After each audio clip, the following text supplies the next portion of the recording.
Hi everybody. So it's been a little while since I've made a video, but we've been super busy at the Mindful Center creating some wonderful online mindfulness programs. And listen to this. Just last week, we launched a one-year online mindfulness program with one of the largest healthcare providers in the state of New Mexico. So for one full year, all 10,000 of their employees has access to our online 8-week mindfulness-based stress reduction program. This is physicians, these are nurses, these are the administrators who are all at the forefront of providing outstanding health care in the state of New Mexico, now have access free to them through their wellness department to our 8-week online mindfulness-based stress reduction program. So we're super excited about that. But I did want to make a video here today because my next round of live MBSR classes are starting the third week of July. And I observed something happening with one of my students in my last program that I thought would be a perfect teaching. And that is, when he was in class, he was a great guy, he was a great student. He was always really relaxed and participatory in the discussions and in the teachings and in the meditations. But what I observed is that every single time we would go on break, he, like most of the students in the class, would immediately grab his cell phone and start checking texts and emails or whatever it is. But there was something really specific that happened for him, and that was I could observe so clearly his entire physiology would change in the blink of an eye as soon as he picked up his cell phone.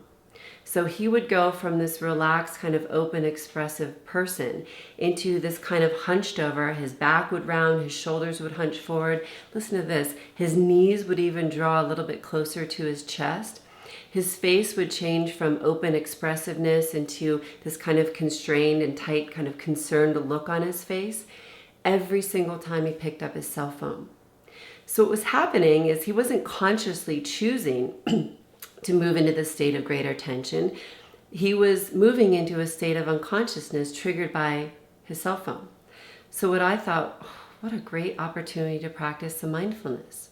So what I started to do is I started to try and observe myself every time I picked up my own cell phone. And lo and behold, I could see very clearly as soon as I started to pay attention that my physiology would change in the blink of an eye as well every time I picked up my cell phone. I would get tense. My belly would actually clench up a little bit. I could feel my face tensing and my jaw actually grinding a little bit. So I thought, again, what a perfect opportunity to practice. So what I did is I cleared up some of the clutter on that screen, that home screen when you first swipe to turn on your cell phone. I organized my apps, the icons, into some more organized bins so that they didn't take up the whole face of my cell phone. And then I put as my wallpaper, of course, a picture of my kids. But I also put some text over the picture. And for me, the text said, "Perfect chance to practice." So now every time I turn on my cell phone, I see my kids, of course, and I also see these words, "perfect chance to practice," and I move into a little mini meditation.